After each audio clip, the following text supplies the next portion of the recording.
Students, today we are going to introduce the OSI reference model.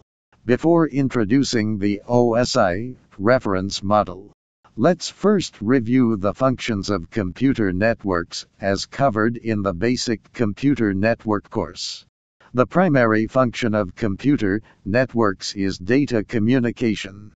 Please look at the diagram, with two PCs shown on the left and right sides. Data communication involves transmitting data from one PC to another PC. Data communication is accomplished through computer networks.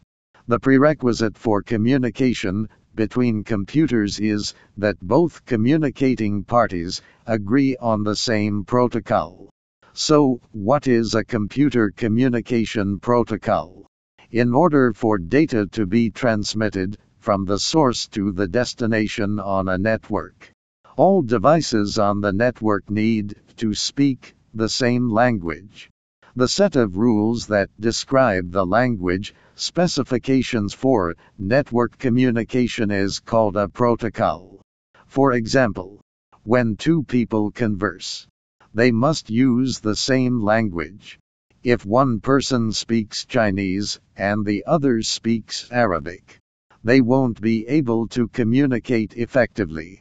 The definition of a protocol is a set of rules or conventions that determine the format of data and how it is transmitted. The process of network communication is complex. During the transmission, data travels in the form of electronic signals through the medium to reach the correct computer. It is then converted back to its original form so that the receiver can read it. Similarly, network protocols are also very intricate. To reduce the complexity of network design, protocols are organized into layers. The significance of layering is that the design of the user service layer modules can be relatively independent of the differences between the specific communication lines and communication hardware interface.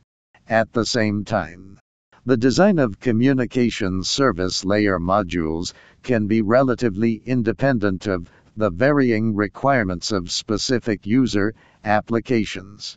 For example, when designing file transfer or email services modules, they don't need to concern themselves with whether the underlying communication line is fiber optic or twisted pair cable.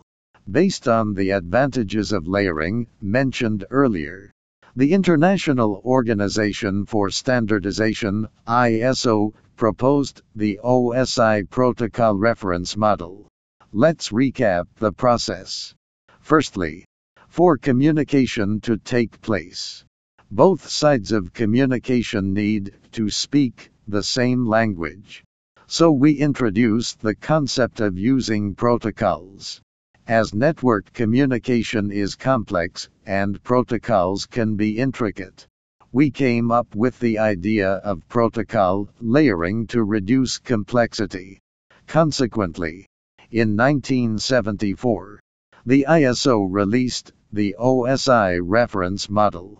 The entire process described above led to the development of the OSI model.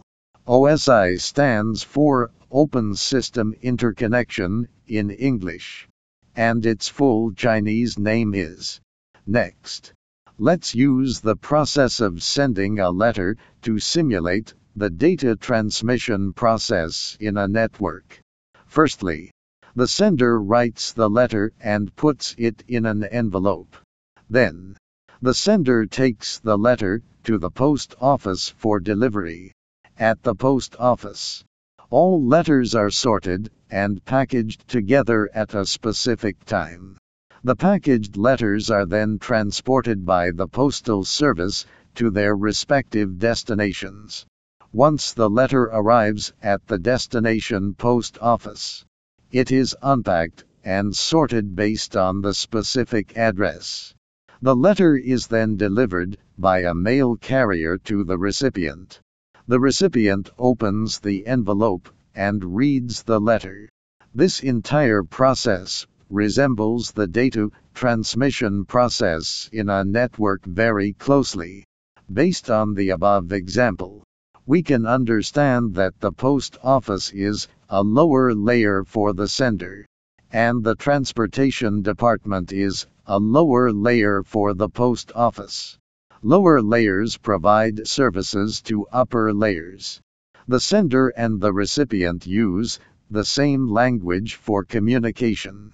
The agreements between different post offices also illustrate the use of the same protocol among peers, same layers. Above is the content of our class today. Through the learning, please complete the following assignment. Essay question using the Postal Service example. Discuss the principles and advantages of the OSI reference models layering.